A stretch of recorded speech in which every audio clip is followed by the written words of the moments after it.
میں آپ کے سمتاؤں گی عالمہ فضیلہ صدیقی۔ اور بہن مجھے یہ بتاؤ کہ ہم بات کر رہے ہیں حلال و حرام کے تعلق سے، کون کون سے جانوروں کا گوشت حلال ہے؟ آج ہم کھانے پینے کے حوالے سے دوبارہ بات کر رہے ہیں، تو کون کون سے جانوروں کا گوشت حلال ہے؟ الحمدللہ وحدہ الصلاۃ والسلام علی من لا نبی بعدہ، اما بعد فاعوذ باللہ من الشیطان الرجیم، بسم اللہ الرحمن الرحیم۔ کھانے پینے کی اشیاء کے حوالے سے شریعت مطہرہ نے جو اصول دیا ہے وہ یہ ہے کہ هو الذی خلق لکم ما فی الارض جمیعا، وہی ہے جس نے زمین میں تمہارے نفع کے لیے چیزوں کو پیدا فرمایا۔ بے شک۔ تو جہاں تک کھانے پینے کی اشیاء کا تعلق ہے تو اس میں اصل یہ ہے کہ یہ حلال ہی شمار ہوتی ہیں جب تک کہ ان کے حرام ہونے پر کوئی معتبر دلیل نہ مل جائے۔ اچھا۔ اس کے علاوہ گوشت کی اگر بات کریں تو گوشت کا حکم اس کے مختلف، اس کے برعکس ہے، اس میں اصل جو ہے وہ حرمت ہے، تو گوشت حرام ہی ہوتا ہے جب تک کہ اس کے حلال ہونے پر کوئی دلیل موجود نہ ہو۔ اچھا۔ اس کے علاوہ گوشت کے سلسلے میں اصول یہ ہے کہ دو باتوں کا خیال رکھنا انتہائی ضروری ہے۔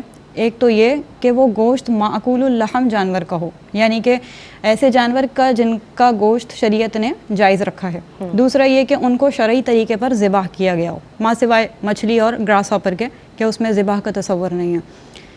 تو اگر معقول اللحم جانوروں کے حوالے سے اصول یہ ہے کہ جو خشکی کے جانور یا خشکی کے جو پرندے ہیں، ان میں جو پرندے یا جانور دانت سے یا پنجوں کے ذریعے شکار کرتے ہیں تو وہ حرام ہے۔ اس کے علاوہ وہ جانور کے جن کی غذا صرف گندگی یا مردار ہے وہ حرام ہے، جیسے کتا اور شیر، چیتا، چیل وغیرہ یہ دانت اور پنجوں کے ذریعے شکار کرتے ہیں۔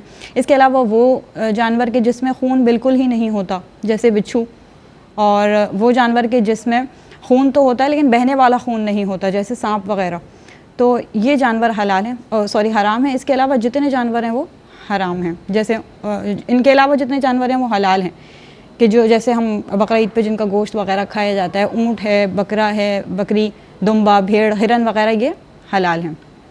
اور دریائی جانوروں میں سے صرف اور صرف مچھلی کھانا جائز ہے۔ جھینگا جو ہے ان ممالک میں جائز ہوگا جہاں پہ مچھلی کی قسم میں ہی شمار کیا جاتا ہے۔ باقی گراس ہاپر، اس کو بھی اصول کے مطابق تو حرام ہونا چاہیے تھا، خون اس میں نہیں ہوتا ہے، لیکن چونکہ حدیث مبارکہ میں اس کی حلت ثابت ہوئی ہے تو اس وجہ سے یہ جائز ہے۔